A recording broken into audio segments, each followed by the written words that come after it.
attending, and we wanted to bring the owner of the station in to explain to you exactly what's going on. So, Stephen King. Hi. They let me out of the summer for special events.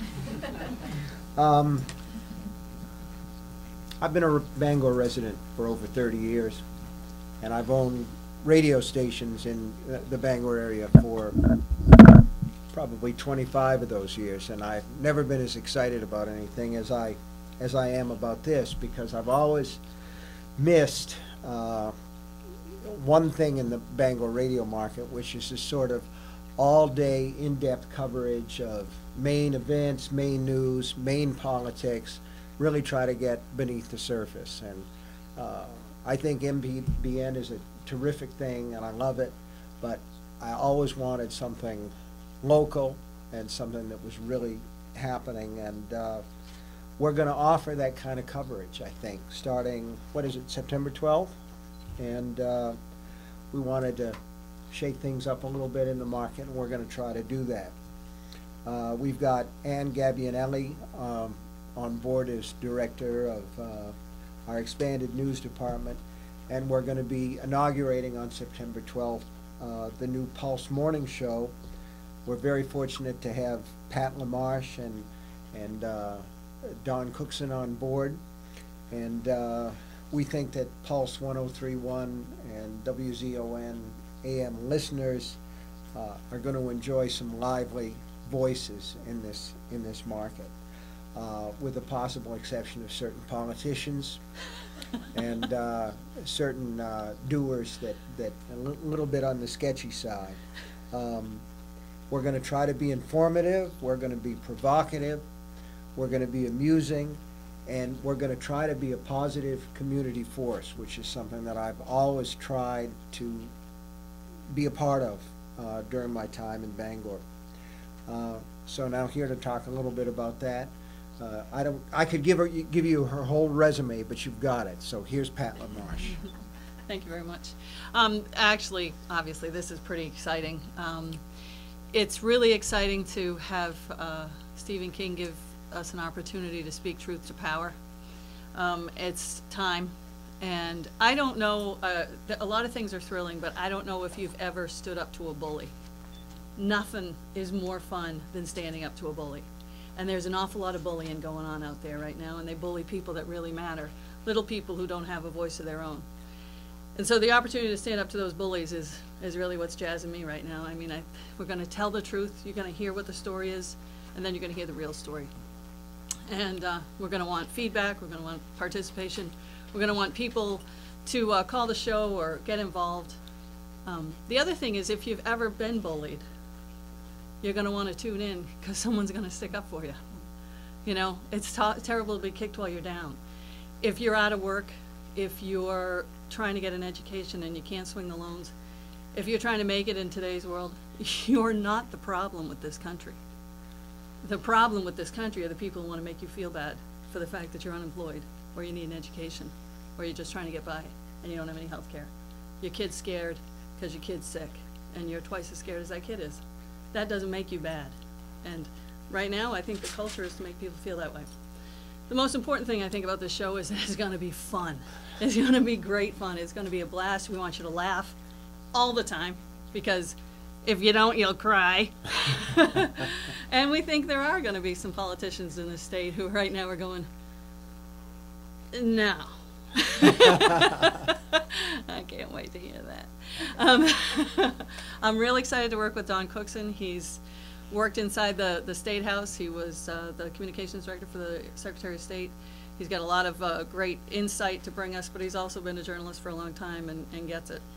It's really fun to go from journalism to opinion, because everybody's got an opinion, but when you're a journalist, just tamp it down.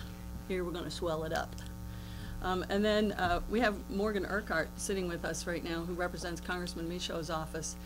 And we really enjoy the fact that they worked with us and they helped us put together a plan to come out of the blocks on September 12th, proving that our heart is with the fighting men and women of this country, people who have been, in many cases, misused, or maybe lately all cases, misused by the politicians, and are returning to us broken. Our Wounded Warrior program, we will be supporting it. You have information in your packet. We're gonna start collecting gas cards and food cards for these warriors.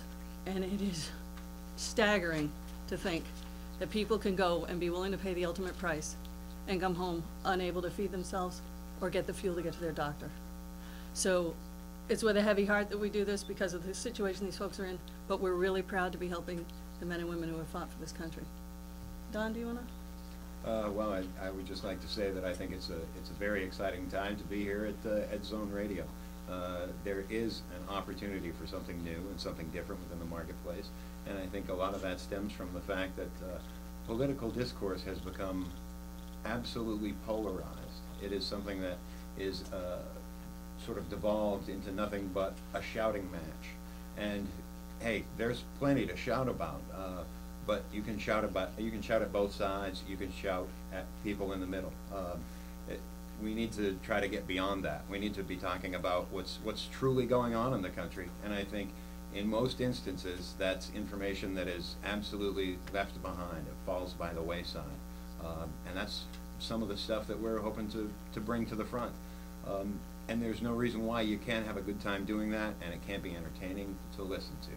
And that's really what we're hoping to be all about. Community efforts are going to be huge. I think the kickoff, working in conjunction with the Wounded Warrior Project, is going to be fantastic.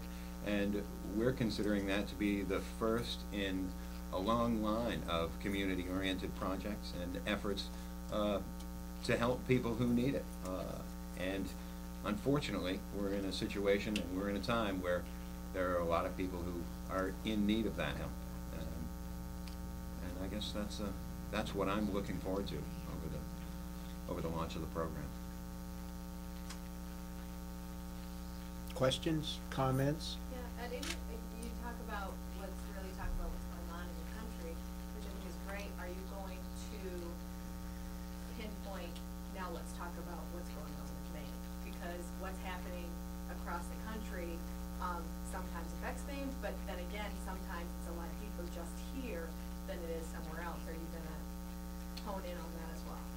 Absolutely. I mean, if you're facing poverty issues and this summer I spent several weeks traveling the southeastern states, staying in homeless shelters and working with homeless and speaking at universities. And it's an awful thing to be homeless in Alabama. It really is. You add homeless in Alabama to 20 below, and you're in Maine. So you take the abject problems happening in the rest of this country, and Maine's like a tragic magnifying glass. So we will definitely be making sure that the parts of those things that affect Mainers are rare. Also, I've been living in Pennsylvania for the last 2.5 years, and I live in, by our standards, affluent Cumberland County, Pennsylvania, and I was wedged halfway between Gettysburg and Harrisburg, and I was working with a homeless shelter there, and it's amazing how many resources there are for people. When you have a housing problem in Pennsylvania, there are about 25 remedies that I could have looked at for a homeless person. Those laws don't exist in Maine. That's not here. There are 3 remedies in Maine. And that's one of the bones I'm getting ready to pick with the current Maine administration, is when they talk about this being a welfare state, that's a joke. It's a joke. That's the funniest joke I might be able to tell today. The fact that there are no options. There are people who live in Pennsylvania in housing right now who in Maine would be in a car. There is no option. So what you're hearing, those are the lies we want to debunk. So, oh, I'm sorry. Go on.